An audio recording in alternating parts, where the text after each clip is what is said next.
All right, good morning, tribe, and welcome to the donut shop at the beginning of the world. Hey, Charles, good morning. We are out back in Ravenscar. I am your host, Dr. Mark Merriweather Vorderbruggen, styling in my hat, my gloves. So for those of you new to the show, I sit here and we bond for half an hour. Kind of fun.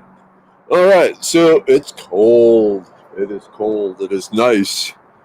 I admit my body is more designed for hot weather than cold weather, but so be it. Hey, good morning, Michelle.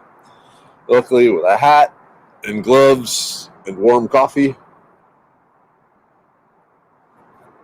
wool shirt, wool undershirt, life is good. Hey, good morning, Clayton. Hey, Alan. How are you all doing to this? Hey, Constance.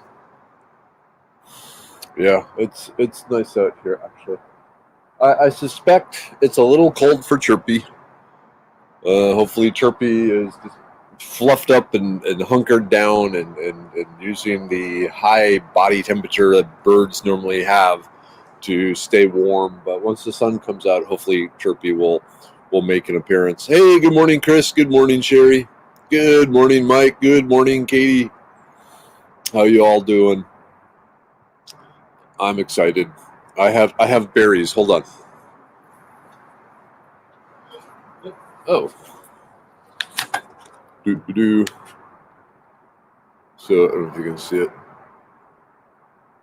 So this is a goji berry. Well, the wolfberry, the native Texas version of the goji berry, and was it you, Katie, actually, that gave this to me in exchange and some pig lard, some rendered pig fat, and she gave me two, and one survived, and it has little fruit on it. Yay, fruit! Yay, fruit! So I'm pretty excited. So hopefully here, not next weekend, but probably the weekend after, I'll have some time to tackle the yard. I'm going to redo things again, and this will get a prime spot. Hey, good morning, Tammy. Good morning, Wayne. Good morning, Fry. Hi, Darlene. Oh, Fry. Feeling good this morning. Good morning. Is something wrong, Fry? I hope not.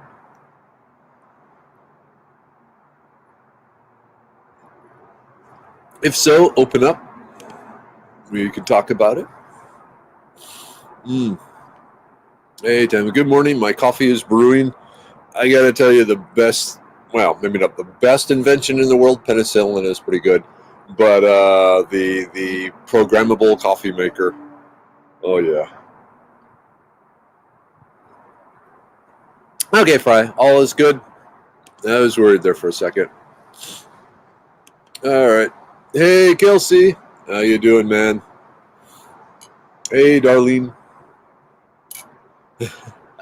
Yeah, that little berry, the little goji berry. I ate one so far, and there are 4, 5, 6, 7, 8, 9, 10, 11, 12, 13, 14. So it looks like there's a total of 14 berries on it. So I'm excited. That also explains why they're considered to be, easy spreaders. So we'll see. But I got a special spot picked up in the yard for it where it can just do what its little berry heart wants to do. And life will be good. Hey, Tracy. Hey, Kimberlyn. Hey, Coffee. I don't know what was going on last night, but both me and my wife woke up, like at 3 in the morning, 3:10, and laid awake for hours. I don't know. Oh, Kimberlyn. So, the berry. So it is a wolfberry. If you look it up on Foraging Texas, look up the wolfberry, and it is related to the Asian goji berry. Yeah, Sherry. Thank you. I love this hat. This is like my favorite hat. And yes, it is handmade by tribe member Sarah Paul. She shows up here every so often. Normally she has a shop at the Renaissance Festival, with all sorts of wool goods, crocheted and knitted and felted and all this sort of stuff. And she made this hat, and I saw it there, and it's like, I love that hat, and so I bought the hat, and it's perfect for Texas because it covers the ears, but it's a little more ventilated on top, and so for I don't know if you can see it, but anyway, yeah. So it keeps me warm enough without getting me hot. And then the wife made my gloves, my Gandalf gloves. But yeah, Sarah Paul. Unfortunately, this year she doesn't have the shop up at the Renaissance Festival, but I'm sure she will be back there next year. But she has all sorts of really cool stuff. Hey, good morning, Donna. Good morning, Alicia. Hey, Cynthia. Good morning, Denver. Yep, I'm actually feeling pretty tough. See, the nice thing about the winter is this is what I grew up in. Well, this is what we would call like July, and so I know the appropriate clothing layers and so forth. So I'm a huge fan of wool. So the hat is wool, the gloves are wool, the flannel shirt wool, the undershirt here merino wool. I love the wool. Oh, okay, Michelle. Let's see. All right, found a bunch of balloon vine. Had no idea what it was, but a quick Google seems to show some interesting health benefits. Anyone forage grow this? Yes, Michelle, you can find balloon vine on foragingtexas.com. It's real common up around the Dallas area in particular, and even pretty much from the Trinity River onwards and outwards. I played around. I just generally eat the vine tips for just as a pot herb. Pot herb is then thrown into a pot and steamed, boiled, cooked with other greens, sort of thing. Not like, so yeah. All right. Does Sarah Paul sell the Gandalf gloves, or does my wife sell the Gandalf gloves? My wife does not. She won't even sew anything for me anymore. She's too busy. But Sarah Paul at her shop, she did. Yep. Can't beat wool. Wool is so nice. My biggest problem is the fact that I'm really big, and so I've been looking. There are several companies that make some really nice wool dress shirts, like Oxford shirts, and one of the properties of wool is it's like anti-stink, and so you can wear it multiple days and it doesn't get funky. And so being a ultralight traveler like I am, if I can't fit everything I'm taking for a month in a shoebox, I'm frustrated. So I've been looking for them, but they don't make them my size. So I'm bummed. But now the big flannel shirts, oh yeah, they make those, but they're not quite business meeting sort of things. Jerry, I'm on the porch and 2 housecoats drinking coffee. Life is good. If you can sit and drink coffee, that means your life isn't on fire, and therefore it is good. Sometimes you have to live just in that moment of the drinking of the coffee and just pretend the rest of the world isn't doing what the rest of the world is doing. But yeah, drinking coffee. That's why in the Civil War, the southern ports were blockaded, and so they couldn't get coffee in. So there was all this search for other coffees, and so just about every root and nut was roasted, boiled, and made into a dark brown bitter fluid, just so they could have some semblance of normalcy by drinking the coffee. Wayne, yeah, ground cherries. They'll keep the ground cherries will keep producing until really a hard frost hits. That's one of the great things about the ground cherries is they just keep going and going and going and going. All right, can you do a link later? I need, especially for work when I'm on the computer. Okay, so a link to Sarah. I wonder. Yeah, she does. She does. Wild Delilah. Yeah, let me find her website. Sarah, if you're here, shout out. Oh, hey, Dad. Hey, Dad. Good morning, Dad. Dad says good morning, everyone. How are you doing? How's Mom?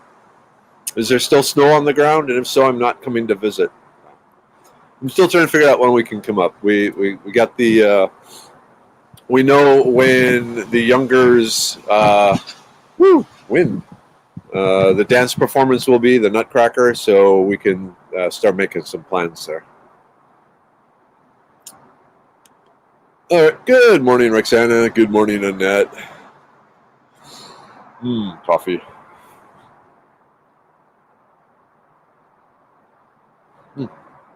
I wish Sarah was here today. Like I said, normally Sarah Paul is here. She'll probably be at the show tonight, too. But just an amazing fabric artist or yarn artist. Let's go, like a wool artist sort of thing. Really, really, really cool stuff. She has these, they're kind of like the Gandalf gloves, but they're crocheted in a dragon scale pattern. And they look like, dragons. It just looks like you're wearing the forearms of dragons that you slayed and turned into hand warmers. So, all right. This is a good goal. My goal is to try and get stuff I need from small businesses. Yeah, Sarah would really appreciate that too.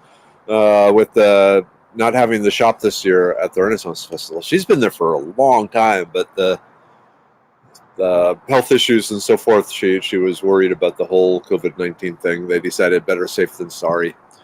Her shop is down by the Birds of Prey. Well, Kimberlyn, you're out in Midland. Okay, yeah, I will make some connections. Yeah, she's really nice. Her husband is really cool too. He's a super powered IT person. When I say super powered, I mean he wrote an app. Well, no, you know what? It's probably something I don't know if he wants people to know. So forget I said anything. Okay. Hey, good morning, Charles.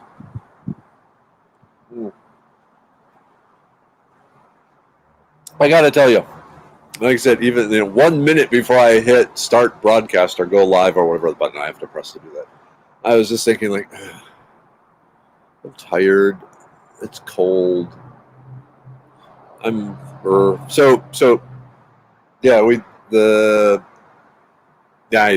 care about that stuff. Okay. Hey, good morning, Carol. Oh, another Woodvillian. I got to tell you, Carol, after seeing, pretty much all of Texas and, showing my wife all of Texas, Woodville would probably be the place if we can retire. That would be the place because I love the Woodville area there. Okay, let me see here if I can find Sarah Paul's shop. Wild.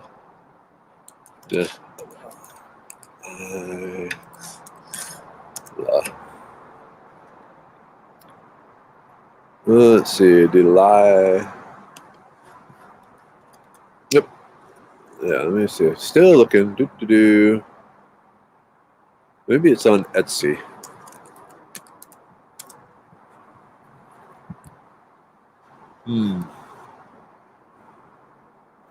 Okay. No, I will have to talk to her. Okay. Yeah, quick search of Wild Delilah. Didn't turn anything. Well, turned up all sorts of stuff that's not her. So, okay. Good morning, Karen. Welcome to the tribe. Everyone say good morning to Karen. How did you wander in on us, Karen? You're welcome. You're very welcome. The donut shop is infinitely big, so that's really cool. But yeah, welcome. And like I said, the whole purpose of this is just to get some social non-distancing in a socially distant world, checking in on each other, and just reaching out, saying, "Hey, I see you, and I like you, and let's get through this together," sort of thing. Hey, Sarah. Yep. It is chilly, but it awakes the barbarian in my soul. This is the sort of weather where the urge to strip down to a bearskin loincloth and grab a stone spear and head off into the woods is extremely strong in me.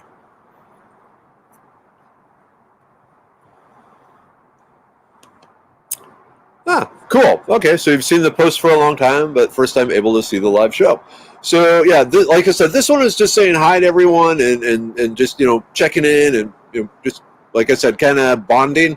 And then of course the Merryweather's World, the evening show Thursdays tonight, 8 to 9 is the plant information. There will usually be random plant information during this show as people ask questions, and I do my best to answer them. But yeah, so this is the social side, hanging out at the donut shop, just talking about whatever. And then tonight, 8 to 9, same place.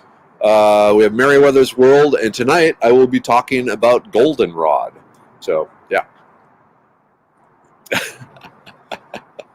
Okay, so you might fake out the neighbor. No, my neighbors have been around for a while now. They are completely accepting of me and my lifestyle. Yep, that's what it is, Cynthia. The morning coffee clutch. Exactly, where we sit around, talk, and do things. Okay. Oh, Chris, do you think a plant-based carbon capture system could be possible? Completely. Absolutely, completely. They've already shown that the slight increase in carbon dioxide that has occurred has led to just a magnificent greening of the earth. The plants are responding by growing bigger and greener. They're growing faster. It's a very common thing for marijuana growers to get tanks of carbon dioxide and increase the amount of carbon dioxide available in their grow rooms to speed up the growing of plants. So yeah, like everything, I don't know how to say this. There's a bit of a lag, like think turbo lag. You step on the gas pedal, but it takes a little while for things to spool up and start going. But yeah, the plants are loving this.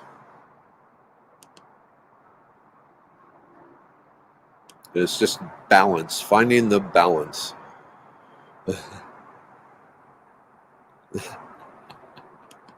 That's okay, Jennifer. You don't have to. I'll supply the tribe with the mammoth. Tina, we need to grow some mammoths at your place.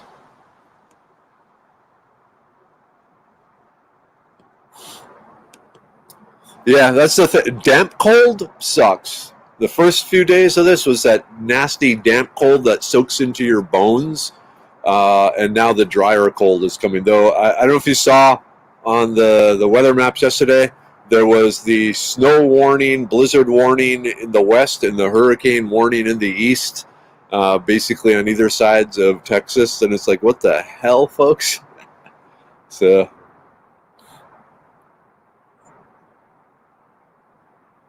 Oh, okay, this is, hey,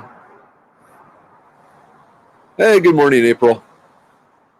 Let's see, Jessica, good morning from Mount Vernon, Texas, up by Lake Cypress Spring. I've got your live feed a few times and absolutely love it. Oh, cool. Okay.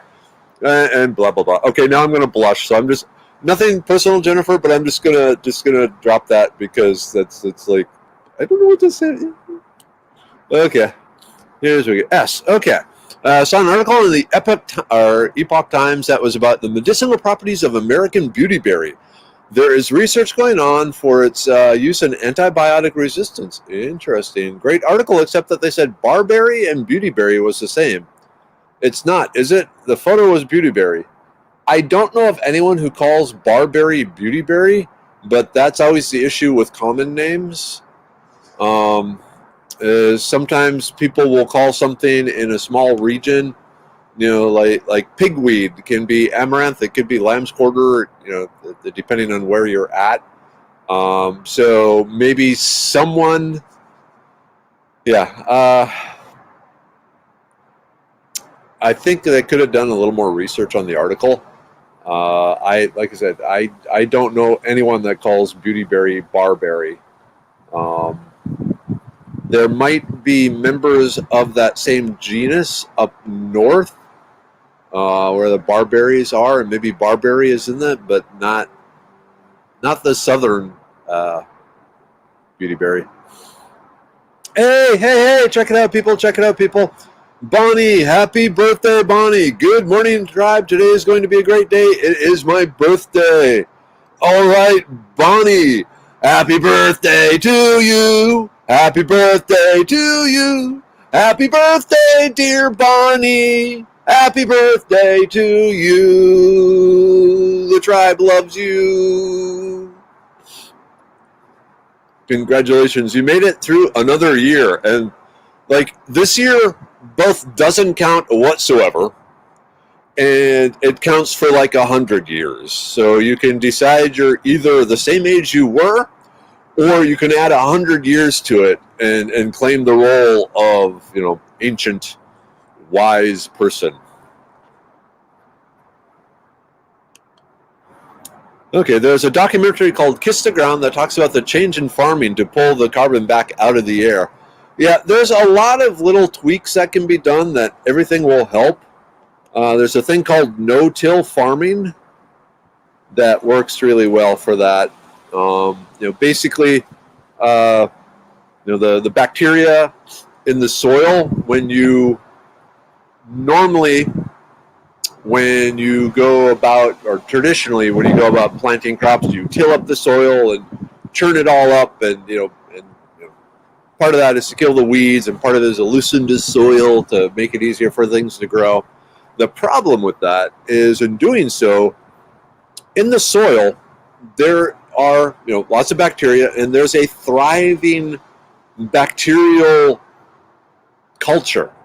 Multiple bacteria, different layers doing their thing, and then when you come and churn everything up, this whole bacterial network and fungal network gets destroyed and has to rebuild, which is, takes a while to get the soil. It takes about a year for everything to stabilize again, which is not good for the soil, because you want all these things in there doing their things. Like I said, the whole great organism, we can call it the Gaia hypothesis, where all the plants and bacteria and everything are individual organs for this greater creation. And if you start chewing up the liver, you run into problems. So the no-till planting, no-till farming is basically, instead of plowing up the fields, they have a little thing that doot, doot, doot, just sticks the seeds back in the soil without disrupting the greater colonies that have formed in there that are keeping the soil healthy. I get off topic so easily. Ooh, okay. This requires me to drink some coffee too. Okay, Tammy is saying, got my coffee, and now question. I received a small packet of ginseng seeds from United Plant Savers. Where would be the best place for me to plant them? I have 46 acres of mostly wooded. I have hillside and creek and lots of oak trees. So what do you think? Okay, so ginseng, full shade. So, and hillsides that are somewhat damp. So look for the oaks. You said you have oaks. So plant them amongst the oaks on hillsides.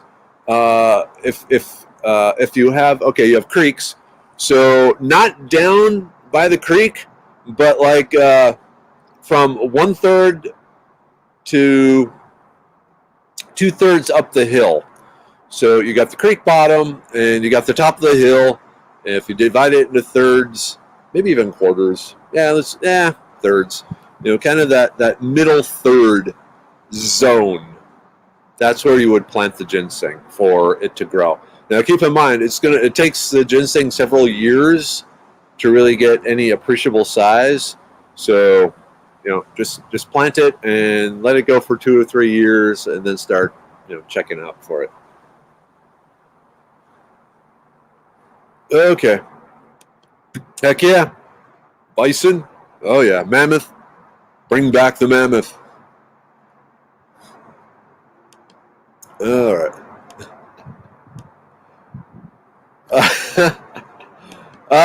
Okay. Now, okay. BJ, we were talking about pot herbs. So we were talking about balloon vine, and the tips of the vines there were considered to be a pot herb, which means that you throw them in a pot and boil them and eat them that way, not like smoke them. So, yeah.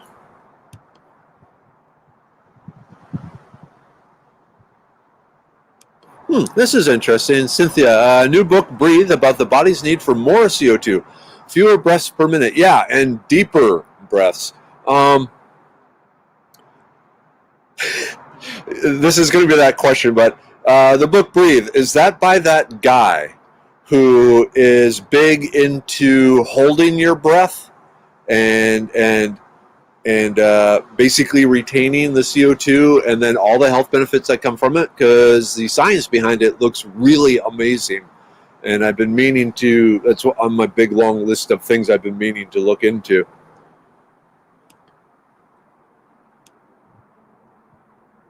Hey, good morning, Isaac.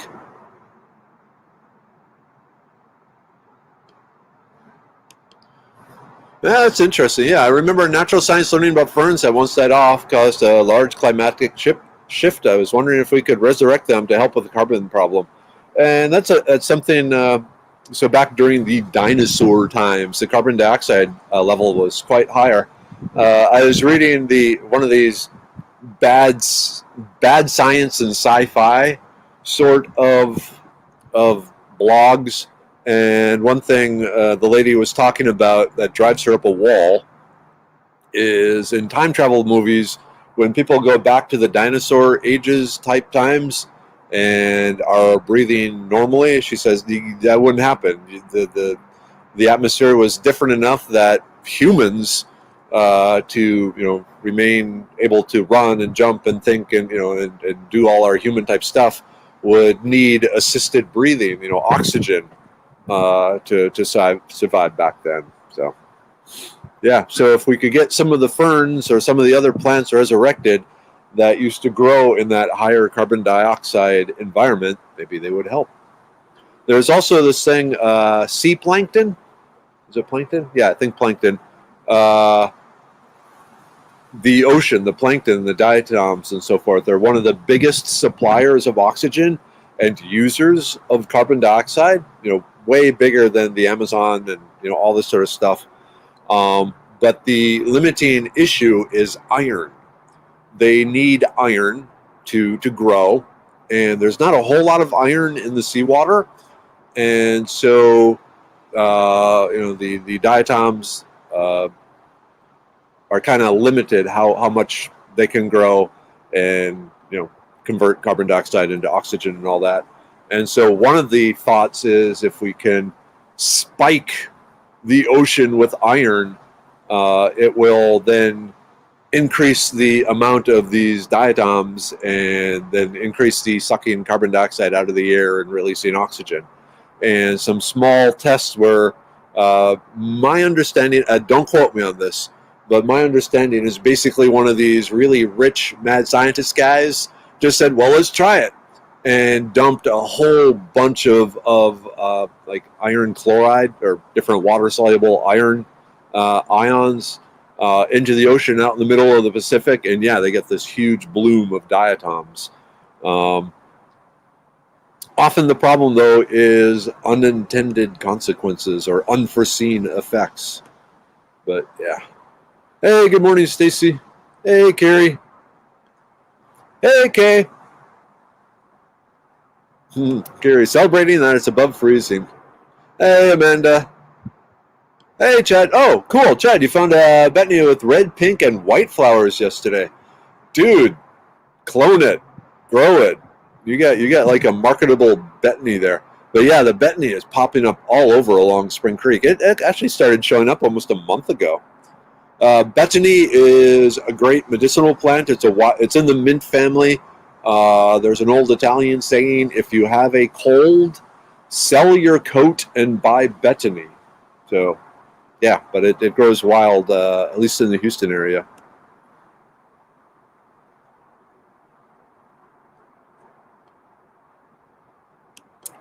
Yeah.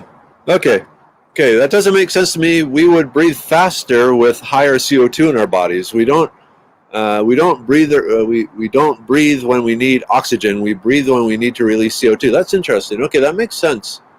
According to this one dude, that the whole holding your breath thing is to increase the amount of carbon dioxide in your blood and in your cells, because when that happens, the body basically flips some switches and changes some chemical pathways that supposedly have good benefits. So I'm curious. I started looking into the science and the articles, and at least the body was doing what he said it was doing, but then I just never got around to holding my breath. But I appreciate, especially as a medical practitioner there, the input. And it's interesting. Yeah, I always thought, breathing was mainly about getting in the O2, but it does make sense that we're releasing the CO2.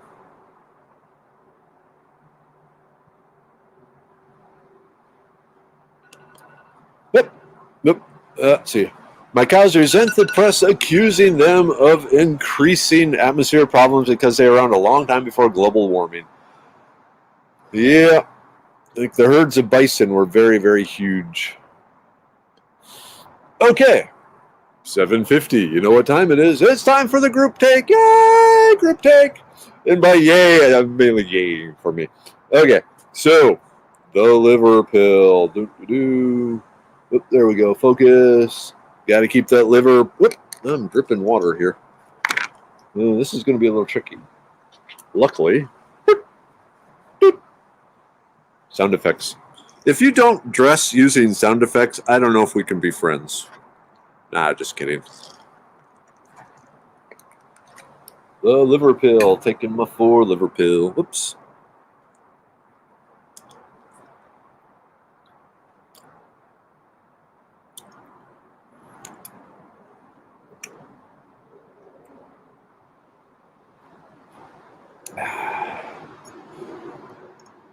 I'm dripping water here. The brain pill. Memory, focus, mental clarity, attention. Taking 3.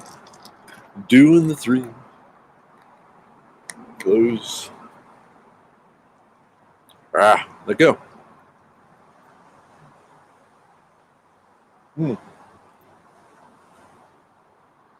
I forgot to smell the bottle. I need to smell the bottle. It's part of my morning. Oh, I love the smell of this one so much. It reminds me of Greek Tony's. Oops, I guess I should show you. And of course, the immune pill. And I'm trying not to drip water on my computer. So support, maintain, repair, fight. And right now, the immune system is where it's at. Come on, you.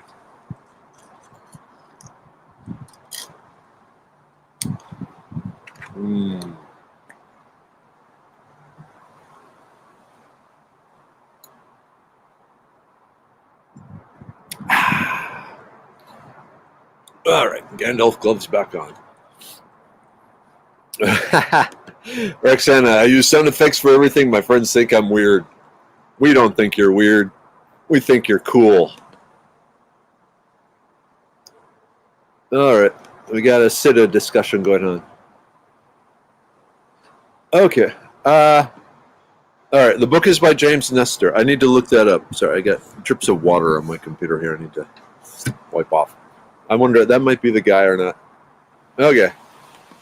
What does one use wireweed Sida for? So wireweed Sida is the decongestant. It has the ephedrine in it. And so mild stimulant and decongestant, best used as a tea or as a tincture. Tincture. I need more coffee. All right. Oh, hey, Kelly. We only got 30 seconds. Hi, tribe. Yeah. What other sound effects do people do? Okay, so one of the things that drives my kids really up a wall is when I sneeze or burp, like achoo, hallelujah. I always have to end with hallelujah, because Catholics, that's what us Catholics, I don't know. It's just kind of neat. Does someone want the Viking version of Happy Birthday? All right, Paula, yes. So if you go to foragingtexas.com, up across the top, there is a thing that says upcoming classes, and it lists the upcoming classes. The one that sticks in my head right now is December 5th, outside of Dallas, and then I think I also have one in the Austin area yet,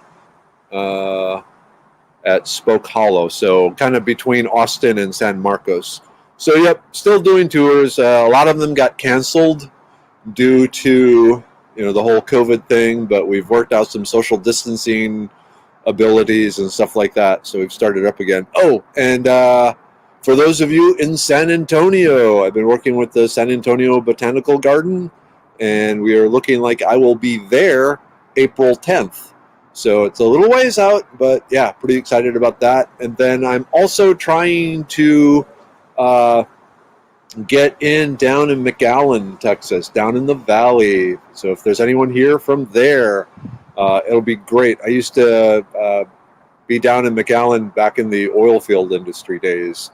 And so I'm hoping to get back there and do some classes at, there's some nice botanical gardens, and there's a nature preserve in the McAllen area that I'm reaching out to, saying, hey, what do you think? So we will see. Oh, there you go, Bonnie. Claim the 100. I like ancient wisdom. Yes. Plus, you get all these great discounts at like Cracker Barrel and stuff.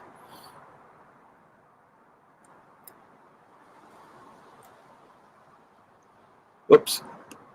Okay. Do you have clusters of seed pods forming in various states that would be cool to hang? I know. So, like when I teach in Austin at Vista Brewing. Vista Brewing is a brewery, with this huge outdoor area. It's awesome. And after the classes, I usually end up sitting around with 10 people and talking about whatever. So yes, these are starting to form. Usually, people will meet up at a class, and then after the class, it's becoming more common. Well, it was becoming more common than COVID screwed everything up. That then after the class, we all go find a Mexican restaurant or something like that and hang out at for an hour before I head back. So something to keep in mind there, especially as the classes have returned. But y'all are free to try and link up, and maybe I need to. Maybe I have to look into that, because I don't have enough going on. Is some sort of fan map on Foraging Texas, or if people want to take it upon themselves and say, "Hey, I'm here, and if we want to talk foraging, I'm here, and there's a donut shop there." Just some ideas. A lot going on. Okay. All right, can't wait to hear the theme song tonight. So, tonight will be episode 82 of Merriweather's World, which is kind of astounding. Oh, I got 3 minutes yet. So, episode 82. And I've been thinking about things, and those of you who've known me long enough is that I like to, every so often, assess, have I accomplished what I want to accomplish with the time I've spent doing certain things? And I gotta say, I'm kind of on the border with Merriweather's World. So my plan is to definitely go to 100 episodes. So we got 18 more after tonight's. But at that point, I'm thinking about things. A couple of things about the Merriweather's World. I've changed the format a few times, and I like the current format, but part of it, even then, it still takes a lot of time to set up, and the social and galactic rewards are great, but at the other end of the spectrum, the more down-to-earth rewards, maybe not quite there. I know one thing YouTube keeps telling me is, like, if you want to monetize your videos, don't make them so frickin' long. to get any like advertising money or anything like that, a person has to watch the entire video. And since the entire video is an hour long, most people don't have that. So, long story short, what I'm thinking is after episode 100 of Merryweather's World, I may... I'm toying with the idea of, instead of doing the live hour show, just start cranking out videos, short videos, each of a plant, like the 5-minute forager sort of thing. So, like one show would be the where to find and how to identify goldenrod, and that'd be a 5-minute video. And then another video would be how to use goldenrod, and that'd be a 5-minute video. And then, just go through all the plants that way. So, I don't know. Something to think about. Just is trying to maximize the impact and do things like that. So we'd still have the donut shop. We'd still be doing this bonding thing here in the morning because I like that. It's too important to me. But yeah, after episode 100 of Merryweather's World, not sure what will happen. We'll see. Hey, good morning, Melanie. Yeah. Okay. And so there was a talk a long time ago that when things would open, that we'd all meet at a Mexican restaurant, and a person had like a nephew or a son-in-law that had a Mexican restaurant. So I think, yeah, we need to figure that out. I need an assistant. I miss Miniweather. She's so tied up with school and applying to colleges and everything. Oh, wow. Okay, it's 8:01. I need to get going. So, Dad, Mom, hope you're still there. Love you. Hugs. Stay warm. Take care of each other. And that goes for the rest of the tribe. Hugs. Stay warm. Take care of each other. Drink some coffee. Smile at the neighbor. Smile at your enemy. It makes them wonder what they're plotting. And I will see you tonight. I will see you tomorrow. And we'll just keep chugging through the world as best we can, tribe. All right. Have a most excellent day somehow. And see you in a few hours. Bye-bye.